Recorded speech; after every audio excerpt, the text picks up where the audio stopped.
Hello दोस्तों। Welcome to my channel civil service mania. मैं स्निग्धा। आज हम डिस्कशन करने वाले हैं हमारे जो मिडिवल हिस्ट्री ऑफ इंडिया के टॉपिक चल रही थी उसकी लेक्चर नंबर 41, जिसमें हम पढ़ रहे थे 17th सेंचुरी की इंडिया की हालत किस तरह से थी।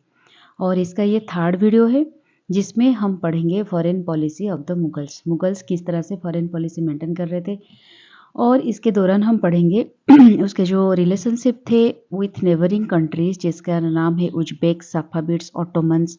ये सभी के साथ उनके रिलेशन किस तरह से थे और किस तरह से वो फॉरेन पॉलिसी निभा रहे थे, मेंटेन कर रहे थे, डिप्लोमेटिक मैन्यूवर्स और स्ट्रैटेजिक कंसिडरेशन कर रहे थे, टेरिटोरियल डिस्प्यूट्स क्या क्या थी विद जो कि हमारे जियोपॉलिटिकल लैंडस्केप बनाने में बहुत मददगार करे।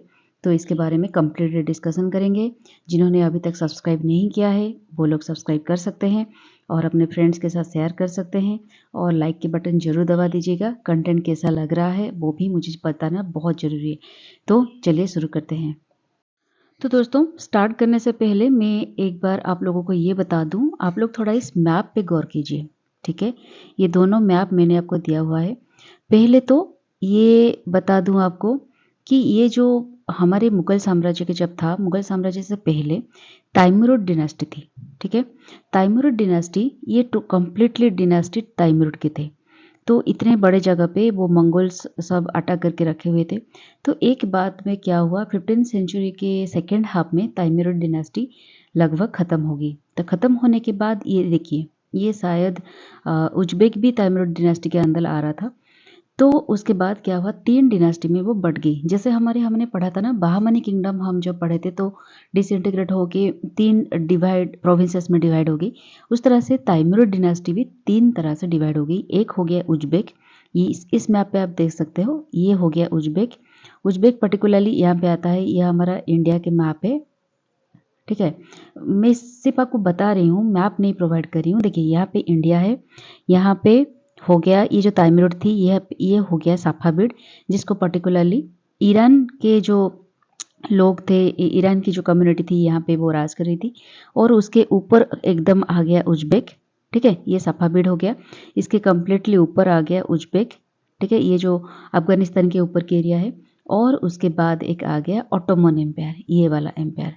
ठीक है, सॉरी, ये वाला एम्पायर, ये कम्प्लीटली जो ग्रीन ग्रीन कलर दिख रहा है ना आपको, ये कम्प्लीटली ऑटोमन एम्पायर के अंडर आ गया। ये 3 राष्ट्र धीरे धीरे पावरफुल होने लगी। तो ऑटोमन एम्पायर में तो जो उज्बेक एम्पायर थी, Uzbek empire particularly Transoxiana area में एस्टेब्लिश्ड हुआ था। और इसको, ये सेंट्रल एशिया का बहुत बड़े पार्ट भी इसके अंडर आ रहे थे, उज्बेक।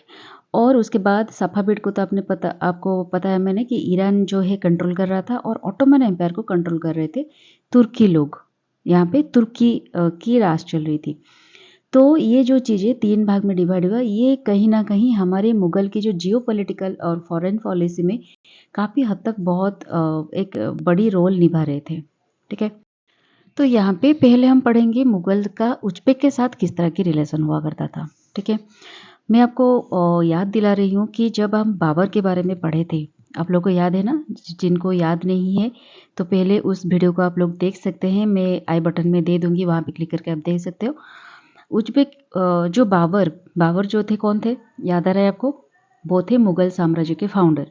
ठीक है, और उन्होंने एक तैमूरिड कम्युनिटी थे, तैमूरिड प्रिंसेस थे।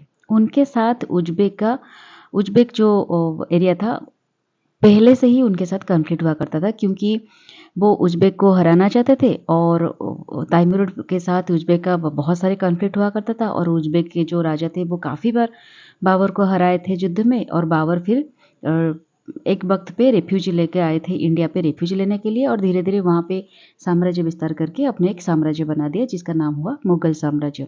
लेकिन फिर भी कहीं ना कहीं उज्बेक के साथ उनकी कॉन्फ्लिक्ट बना रहती थी, क्योंकि वो जो समरकंद, सॉरी, यहाँ पे एक कांधार की एरिया है और एक समरकंद, ये सारी 2 जगह को बाबर अख्तियार कर रहे थे धीरे धीरे। और काफ़ी बार उज्बेकी भी उसको छीन रहा था। तो ये सब भी चल रहा था। ठीक है, तो उज्बेक के साथ मुगल साम्राज्य की काफ़ी पुरानी दुश्मनी रही आ रही थी। ये एक चीज़ें थे। और उसके जो खुरासान भी एक एरिया है, यहाँ पे देखिए, खुरासान के बारे में हम आगे पढ़ेंगे। ये एक ऐसी प्लाट्यू है, आगे नहीं, अभी मैं बता रही हूँ कि खुरासान एक ऐसी प्लाट्यू है जो कि ईरान को सेंट्रल एशिया के साथ कनेक्ट कर रहा है। ठीक है। और इसको भी लेकर काफ़ी बार ये जो सफ़ाविद डिनास्टी है, सफ़ाविद डिनास्टी के अंदर ये आ रहा था, आसपास के अंदर आ रहा था ईरान। यहाँ पे सफ़ाविद एरिया है, यहाँ पे उज़्बेक एरिया है, यहाँ पे मुग़ल साम्राज्य है। तो खुरासन प्लेट्यू इस तरह की एक प्लेट्यू थी जो ईरान को सेंट्रल एशिया के साथ जोड़ रही थी। और यहाँ पे इंडिया, चाइना, ये सारे एरिया की जो ट्रेडिंग है ये भी ईरान के साथ जुड़ा हुआ था इस प्लेट्यू को लेकर। तो काफ़ी बार एक खुरासन प्लेट्यू को लेकर कॉन्फ्लिक्ट हुआ करता था। ये एक चीज़ है, ठीक है। और मुग़ल और सफ़ाविद के अंदर it was natural for the Safavid and the Mughals to ally against Uzbek danger, especially as there are no frontier dispute between them, with the exception of Kandahar. तो कांधार को लेकर भी काफ़ी झगड़ा हुआ करते थे क्योंकि कांधार भी एक बहुत स्ट्रैटेजिक लोकेशन वाला एरिया था, ठीक है। और एक प्रॉब्लम हो रही थी सेक्टरियन डिफरेंस को लेकर। इनमें तो एक तो आपको पता चल गया जो शुरू से उनके साथ झगड़ा हुआ करता था किस चीज़ को लेकर, बाबर को लेकर, सॉरी बाबर को लेकर नहीं, वो जो शुरुआत से ही उनका रिश्ता बहुत ख़राब चल रहा था। और एक प्रॉब्लम ये हो रही थी कि जो उज़्बेक थे वो थे शिया मुस्लिम, सॉरी वो थे सुन्नी मुस्लिम वाला। मुस्लिम कम्युनिटी के हमने पढ़ा हुआ था कि 3 तरह की कैटेगरी के मुस्लिम हुआ करते थे, एक शिया थे, सुन्नी थी और एक याद नहीं आ रहा है मुझे। तो ये जो एक दूसरे के एग्नेस्ट में वो हमेशा वो जितने भी कैटेगरी हुआ करते थे एक दूसरे के एग्नेस्ट में हुआ करते थे, एक दूसरे का आइडियोलॉजी मैच नहीं कर रहे थे। तो इसी वजह से ये जो उज़्बेक वाले थे वो थे सुन्नीस एंड मुगल्स जो थे वो भी थे सुन्नीस मुस्लिम। लेकिन जो ईरान वाला थे, सफ़ाविद वाला थे, वो थे शिया मुस्लिम। तो शिया मुस्लिम वाला हमेशा सुन्नी मुस्लिम को प्रोसिक्यूटेड कर रहे थे, टर्चर कर रहे थे, मार रहे थे। तो जिसके वजह से ये उज़्बेक ना काफ़ी भड़क रहे थे। और उनको ये लग रहा था कि लेकिन हमारे जो मुग़ल वाले होते हैं, वो हमने पढ़ा हुआ था अकबर के टाइम भी, वो बहुत ब्रॉड माइंडेड होते हैं। वो रिलीजन को लेकर कभी झगड़ा नहीं करते। वो सेक्टेरियन वो डिफरेंसेस को इतना मानते नहीं थे। वो हर एक रिलीजन पे टॉलरेंट हुआ करते थे अकबर के टाइम में। तो क्या हुआ, जब अकबर हुआ करते थे वो ये सारी चीज़ों को माने नहीं कि हाँ ठीक है, वो सुन्नी मुस्लिम को नहीं मानते, लेकिन ईरान के साथ फिर शुरुआत से अकबर के साथ या फिर मुग़ल के साथ अच्छी रिलेशन हुआ करते थे। तो इसी वजह से सेक्टरियन डिफरेंसेस को लेकर मुग़ल साम्राज्य ईरान के साथ या फिर सफ़ाविद डिनास्टी के साथ कोई प्रकार कॉन्फ्लिक्ट नहीं करना चाहती। लेकिन उज़्बेक इससे भड़क रहे थे क्योंकि वो एक इतना टॉलरेंट नहीं थे रिलीजियस के लिए। वो चाह रहे थे कि शिया मुस्लिम के साथ मुग़ल साम्राज्य के साथ इस तरह कैसे हो सकता है कि एक मुग़ल साम्राज्य ईरान के साथ, सफ़ाविद के साथ इस तरह से इतना फ्रेंडशिप क्यों बना रहे हैं। तो इससे वो क्या कर रहे थे, बीच-बीच में उनके जो हमारे मुग़ल साम्राज्य के साइड में जो हमारे नेबरिंग कंट्रीज़ है लाइक अफ़गान, बालूची ट्राइब्समैन जो होते हैं पाकिस्तान के अंडर जो रह रहे हैं नॉर्थ ईस्टर्न बॉर्डर में, उनको वो बीच-बीच में भड़का रहे थे ताकि मुग़ल के एगेंस्ट वो रेबेलियन कर सके, युद्ध कर सके। इस तरह से वो चल रहा था, हमारे जियोपॉलिटिकल प्रॉब्लम्स चल रहे थे। अब हम दोस्तों देखेंगे उज़्बेक के साथ रिलेशन किस तरह की थी। आप लोगों को तो पता चल गया। अभी ऑटोमन एम्पायर के साथ मुग़ल की किस तरह के रिलेशन हुआ करते थे और ये जो सफ़ाविद ईरान है इनके साथ भी इनका रिश्ता किस तरह की थी इसके बारे में देखेंगे। तो पहले इस मैप को आप थोड़ा देख लीजिए। ये हो गया एकदम बड़ा एरिया ऑटोमन साम्राज्य की। यहाँ पे तुर्किश जो लोग हैं, तुर्की की राज चल रही थी। तुर्की यहाँ पे ऑटोमन एम्पायर को एकदम मतलब उसका जो एम्पायर है ऑटोमन की, ये तुर्की की है।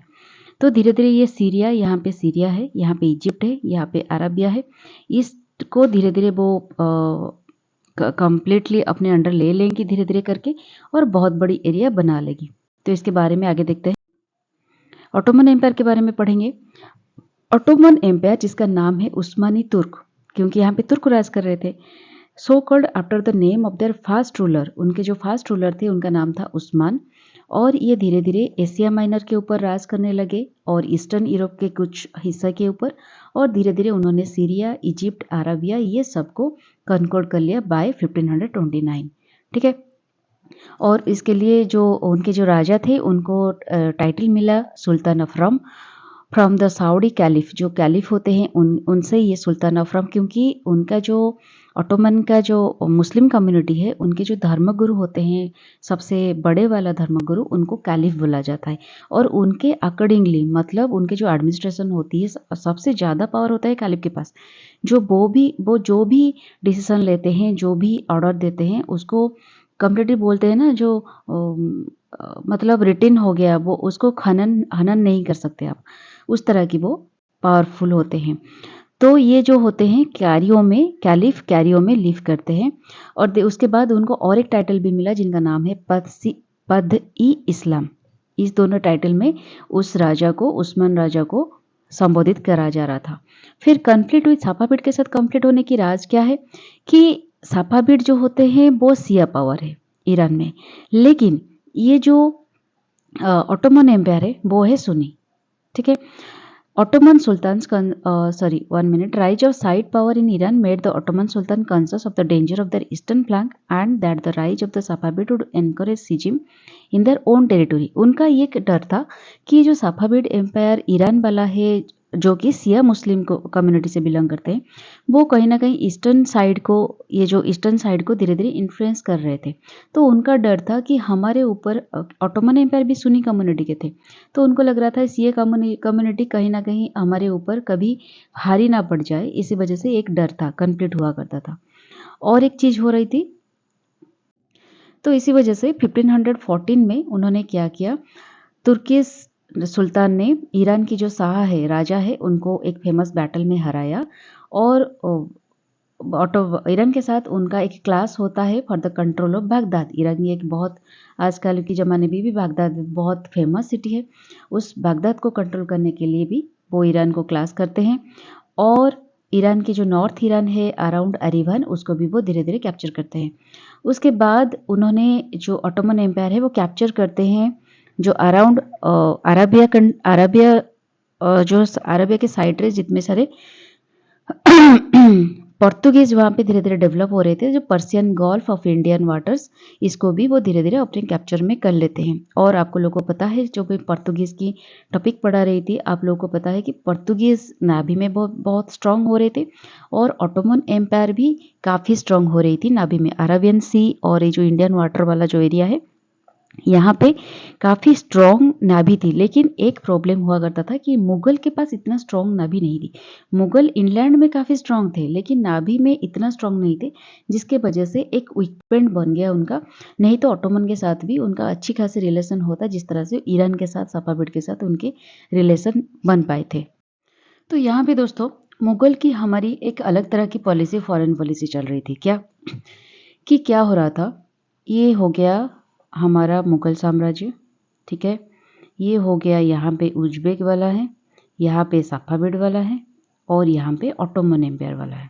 तो बीच में सफाविद एम्पायर कहीं ना कहीं ये बीच में बहुत मतलब ये एक कम्युनिटी है जो कि सिया कम्युनिटी की है, और ये चारों तरफ जो है वो सुन्नी कम्युनिटी की है। ठीक है, आप लोगों को पता चल गया जो बेसिक कंसेप्ट है। तो क्या होता है, यहाँ पे वेस्टर्न से सफाविद जो होते हैं वो ईरानियन वाला होते हैं, और ईरानियन को पर्सियन भी बोला जाता है। तो यहाँ पे आप कंफ्यूजन मत होइएगा कि पर्सियन जो है वो कौन सी चीज़ें हैं। तो ये ईरान वाला है और ये सिया कम्युनिटी से बिलोंग करते हैं। ठीक है, ये जो साइड वेस्टर्न में ऑटोमन एम्पायर की एक कॉन्फ्लिक्ट होती है सफाविद के साथ। फिर उज्बेक वाला भी उनको पसंद नहीं करते, क्योंकि ये डिफरेंट कम्युनिटी से बिलोंग करते हैं। ये सुन्नी वाला है, ये सिया वाला है। लेकिन ये जो ईस्टर्न है, मुगल कम्युनिटी के लोग हैं, मुगल जो साम्राज्य है, वो कहीं ना कहीं एक सेक्टरियन डिफरेंसेस से अलग तरीके के मेंटालिटी कैरी करते हैं, वो ब्रॉड मेंटालिटी के लोग हैं। तो ये जो वेस्टर्न में आपका ऑटोमन एम्पायर से थ्रेट आ रहा है और ऊपर से उज्बेक से थ्रेट आ रहा है, तो कहीं ना कहीं ये जो पर्सियन वाले बीच में एकदम ग्राइंडिंग हो जाते हैं, सैंडविच हो जाते हैं, और उनको मुगल के साथ थोड़ा बहुत बी फ्रेंड करना पड़ता है उनको, क्योंकि ये दोनों तरफ से उनको प्रेशर आता है, पहली बात। और सेकेंड बात ये है, ये जो उज्बेक वाला होते हैं उनके दिमाग बहुत सातिफ दिमाग वाला है। वो चाहते हैं कि एक ट्राईपार्टाइट उनके साथ एग्रीमेंट बन ले with Mughal, Ottoman and Uzbek, ताकि ये तीनों मिलकर क्योंकि वो तीनों सुन्नी कम्युनिटी से बिलोंग करते हैं, तो ये तीनों मिलके वो सफाविद को परास्त कर सकते हैं बहुत आसान तरीके से। लेकिन यहाँ पे क्या होता है, हमारे जो मुगल की फॉरेन पॉलिसी है वो थोड़ा डिफरेंट बात कहती है कि उनको लगता है हम रिलीजियस के आधार पर कोई भी ऐसा डिसीजन नहीं ले सकते। रिलीजन को आधार करके हमारे ईरान के साथ जो अच्छी खासी रिलेशन है, क्यों अच्छी खासी रिलेशन है, पहली बात तो ये समझ ले कि यहाँ पे अभी अकबर रूल कर रहे हैं। अकबर के जो पिताजी थे जहांगीर, एक टाइम पे शेर शाह सूरी जब जहांगीर के ऊपर एकदम भारी हो गए थे, जहांगीर को भागना पड़ा था और उनको कोई भी रेफ्यूजी देने के लिए राजी नहीं था और तभी वो जाकर ईरान के पास रेफ्यूजी लिए थे और एक वक्त पे ईरान के जो बादशाह थे वो उनको हेल्प कर रहे थे सबको इस शेर शाह को मतलब जो अफगान रूलर थे उनको हरा के फिर से अपने मुगल साम्राज्य को वापस पाने में उनको मदद किए थे। इसी वजह से अकबर अपने जो पुराने फ्रेंडशिप थे उनके साथ उनको बजाय रखना चाहा, ना कि उनके साथ कुछ तरह की धोखेबाज नहीं किया। तो इसी वजह से एक प्रॉब्लम हो रहा था, उज़्बेक मुगल के ऊपर हमेशा नाराज हो रहा था। और सेकेंड जो ट्रेड इंटरेस्ट था, ट्रेड अच्छी खासी ईरान के साथ चल रही थी। हमारे जो घोड़े आ रहे थे, इंपोर्टेड घोड़े आ रहे थे, बहुत सारी ऐसी चीज़ें भी, गुड्स वगैरह हम ईरान से इंपोर्ट कर रहे थे।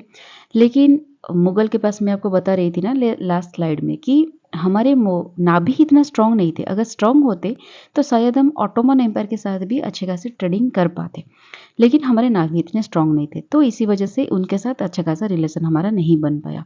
और भी एक बात है कि जो ऑटोमन एम्पायर है, इसमें जो कैलिफ होते थे वो बहुत ही स्ट्रॉन्गेस्ट होते थे, रूलर के ऊपर भी होते थे। उनके डिसीजन को एकदम मतलब डिसीजन को टालना नहीं हो रहा था। उनके जो भी डिसीजन ले रहे थे उनको वो इम्प्लीमेंट कर रहे थे। तो इसी वजह से वो नहीं चाहते थे कि एक खलीफ के अंडर मुगल साम्राज्य रूल करे, कि उनका डिसीजन हमारे लिए एकदम हमें फॉलो करना होगा, स्ट्रिक्टली फॉलो करना होगा। वो इस तरह की मेंटालिटी के नहीं थे, क्योंकि वो अपने एडमिनिस्ट्रेशन को, अपने साम्राज्य को मतलब एक निरपेक्ष भाव में लोगों की अच्छाई के लिए सब कुछ करना चाहते थे। तो इसी वजह से मुगल साम्राज्य कहीं ना कहीं ऑटोमन एम्पायर के साथ अलियंस बनाना नहीं चाहा। अब क्या होता है, हम थोड़ा जान लेते हैं अकबर एंड उज़्बेक के रिलेशन किस तरह के शुरुआत में थे। यर्ली रिलेशन के बारे में पढ़ेंगे। तो 1510 में क्या होता है, उज़्बेक के जो चीफ होते हैं, जो सरदार होते हैं, जिनका नाम था सैवानी खान, वो सफाविद रूलर से डिफीट हो जाते हैं। तो उसके बाद बाबर हुआ करते थे मुगल साम्राज्य के जो राजा, वो ब्रीफली कुछ शॉर्ट टर्म पीरियड के लिए समरकंद को अपने अंडर कर लेते हैं, कैप्चर कर लेते हैं। उसके बाद ह्यूमन भी, अरे यार मैंने एक बार गलती से बोल दी, थोड़ा माफ़ कर लीजिएगा, क्योंकि मैं पिछले स्लाइड में जो बताया था कि जहांगीर रेफ्यूजी लिए थे ईरान के साथ, ईरान से, तो ये जहांगीर नहीं थे, मैं एक फ्लो में बता दी तो मेरे दिमाग में शायद स्लिप हो गया। तो ये हुमायूं थे, जो ये थे अकबर के पिता हुमायूं। मैं भूल से जहांगीर में बोल दी, तो थोड़ा माफ़ कर लीजिएगा। जो हुमायूं थे वो भी एक बार क्या हो रहा था, जो शेरशाह, उसके बारे में तो हमने बोला पिछले स्लाइड में कि किस तरह से शेरशाह सूरी के जो डर से उनको भगा दिए थे वो हुमायूं भाग के जाकर सफाविद रूलर के साथ रेफ्यूजी लिए थे। तभी उनका जो बादशाह थे उनका नाम था शाह तामस्प। ठीक है। तो 1500 उसके बाद क्या होता है, 1572 से 73 में, इस साल में अब्दुल्ला खान उज़्बेक वो जब रूल करने आए तो वो बाल्ख और बदकजन, जो ईरान के सफाविद के जो एरिया है, उसको वो सीज करते हैं। और उसके बाद मुगल और उज़्बेक के अंदर एक बफर जोन क्रिएट हो जाती है। तभी अब्दुल्ला खान क्या करते हैं, अकबर को एक एम्बासी भेजते हैं जिसमें ये ऑफर होता है कि आप ईरान के साथ पार्टीशन कर लो, ईरान के साथ आप जो भी रिलेशन है अच्छी खासी उसको ख़त्म कर लो। क्योंकि और तभी क्या होता है, शाह तामस्प जो रूलर हुआ करते थे हुमायूं के वक्त पे, उनकी डेथ हो जाती है। डेथ होने के बाद कुछ प्रॉब्लम क्रिएट हो जाती है, उनकी इंटरनल हो सकता है या फिर कुछ डिजॉर्डर्स हो सकता है, फेमिन वगैरह हो सकता है, कुछ प्रॉब्लम चल रहा होता है सफाविद डिनेस्टी के अंदर। तो तभी जो उज़्बेक होते हैं, उज़्बेक के बादशाह अब्दुल्ला उज़्बेक, वो अकबर को ये ऑफ़र करते हैं, ये लेटर करते हैं कि आप ईरान को जाकर एक एक्सपेडिशन बनाओ और ईरान को हम साथ में मिलकर, हम ईरान के जो भी एरिया है, जो खुरासान एरिया है जिसके ऊपर उज़्बेक के काफ़ी दिनों से नज़र था, वो एरिया, इराक एरिया और फारस, ये सब हम शिया कम्युनिटी से छीन लेंगे। वो शिया कम्युनिटी के लोग थे, तो हम पर्शियन से उसको सबको छीन लेंगे। तो ये सारे ऑफर उन्होंने अकबर को दिए।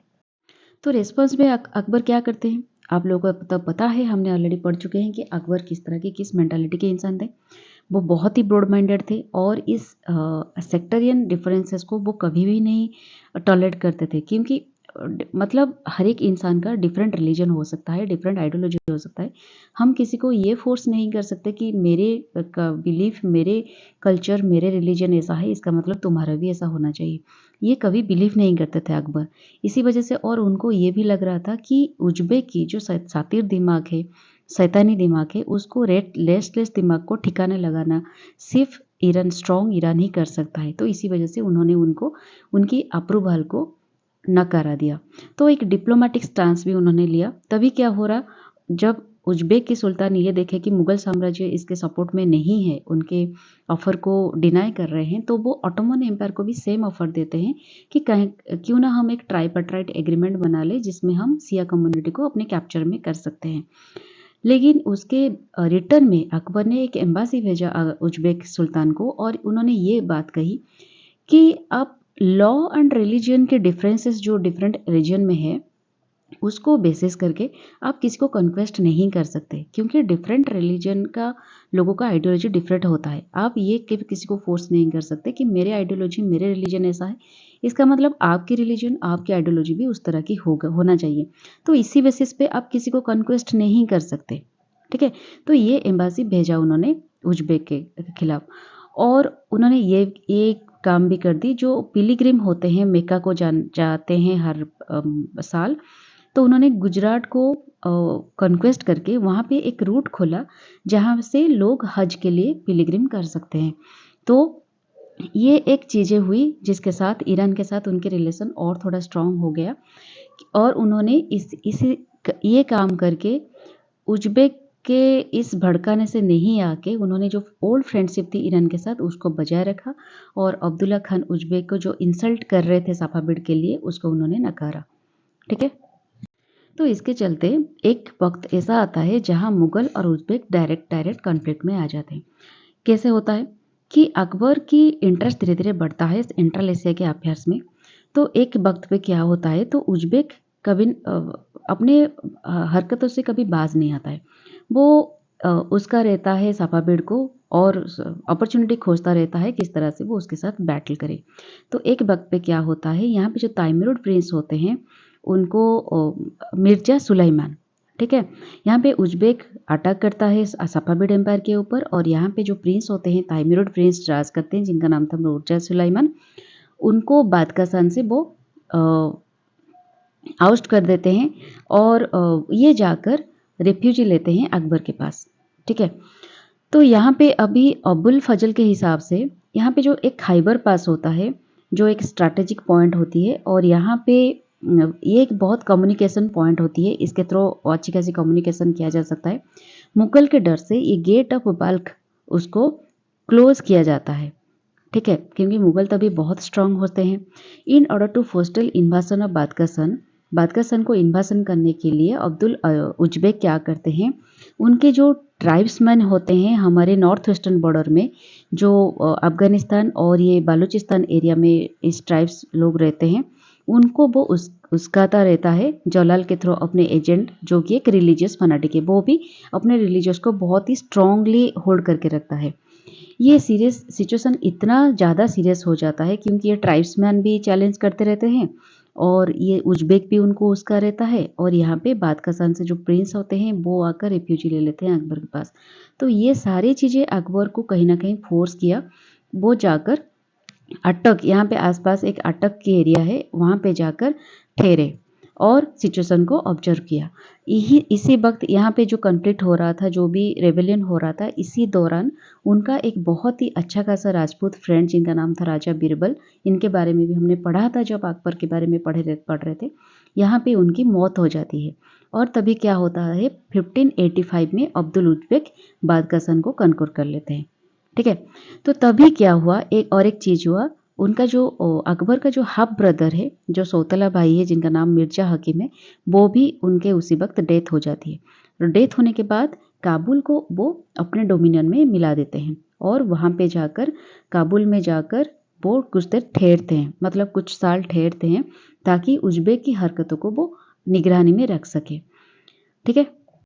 तो फाइनली एक एग्रीमेंट अभी सेटल होगा, जिसके बाद उज़्बेक के साथ जो भी थ्रेट है, थ्रेट अभी ख़त्म हो जाएगा। कैसे कि अब्दुल्ला उज़्बेक अभी क्या करेंगे जब उनको पता चलता है कि अकबर आकर अटक गए हैं और यहाँ से हिल नहीं रहे हैं, तो ये काफ़ी अनईज़ी सा फ़ील हुआ उज़्बेक को, क्योंकि उज़्बेक की तरह उज़्बेक भी स्ट्रॉन्ग है और मुग़ल साम्राज्य वो भी स्ट्रॉन्ग है। अकबर को हराना इतना सहज नहीं था।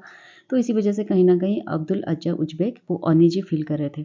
तो उन्होंने इसी वजह से एक एग्रीमेंट के लिए ऑफ़र भेजा अकबर के पास, और इस एग्रीमेंट के हिसाब से जो हिंदू कुश एरिया है उसको हमारे इंडिया के बॉर्डर साबित कर दिया गया। मतलब इंडिया के बॉर्डर हो गया हिंदू कुश, और हिंदू कुश से इधर यहाँ से उज़्बेक कभी एंटर नहीं करेगा या फिर कैप्चर करने की कोशिश नहीं करेगा। तो उसी हिसाब से क्या हुआ, मुग़ल भी कभी बादकासान और बाल्ख जो रीजन आता है ईरान के एरिया में सफ़ाविद में, उसको भी कभी अख्तियार करने के बारे में सोचेगा नहीं। तो ये हो गया उनका एग्रीमेंट। तो एग्रीमेंट के हिसाब से जो कि वहाँ पे सफ़ाविद तैमूरिड प्रिंसेस रूल कर रहे थे 1585 तक, और उज़्बेक उसको अख्तियार करने के बाद क्या हुआ, बादकासान बाल्ख उसके अख्तियार में चला गया। और इसी दौरान क्या किए, इस अपॉर्चुनिटी को मतलब अपॉर्चुनिटी का फ़ायदा उठाते हुए अकबर ने काबुल और कांधार को अपने हिसाब से कर लिया, और उज़्बेक कभी इस काबुल कांधार को कभी भी क्लेम नहीं करेगा उस एग्रीमेंट के हिसाब से। तो क्या हुआ, after completed his objective of establishing A scientific defence, तो 1595 में अकबर ने कांधार को कैप्चर कर लिया। उसके बाद 1586 तक अकबर वहाँ पे लाहौर में ठहरे कुछ साल। लेकिन क्या हुआ, एक वक्त आया 1598 में जब अब्दुल्ला की डेथ हो जाती है। उसके बाद एक जो अकबर होते हैं वो शिफ्ट कर जाते हैं, आगरा को मूव कर आते हैं, क्योंकि उज़्बेक से जो भी थ्रेट बनी रही होती है वो कहीं ना कहीं उज़्बेक जो अब्दुल्ला उज़्बेक के डेथ के साथ वो ख़त्म हो जाती है। तो ये कंसिडरेबल टाइम जो थ्रेट होती है वो कहीं ना कहीं ख़त्म हो जाती है, और मुग़ल साम्राज्य अब कंसंट्रेट करती है अपने खुद की एरिया में एक्सपांड करने में। मतलब इंडिया के हर एक जगह को एक्सपांड करने में वो अपने टाइम वहाँ पे कंसंट्रेट करती है। तो ये होता है उज़्बेक के साथ रिलेशन। फिर हम पढ़ेंगे ईरान के साथ और धीरे धीरे आगे बढ़ेंगे। तो कैसा लगा इस वीडियो आप ज़रूर बताइएगा मुझे। आज के लिए इतना ही। Stay tuned with my channel for the next video. Tata bye bye and take care.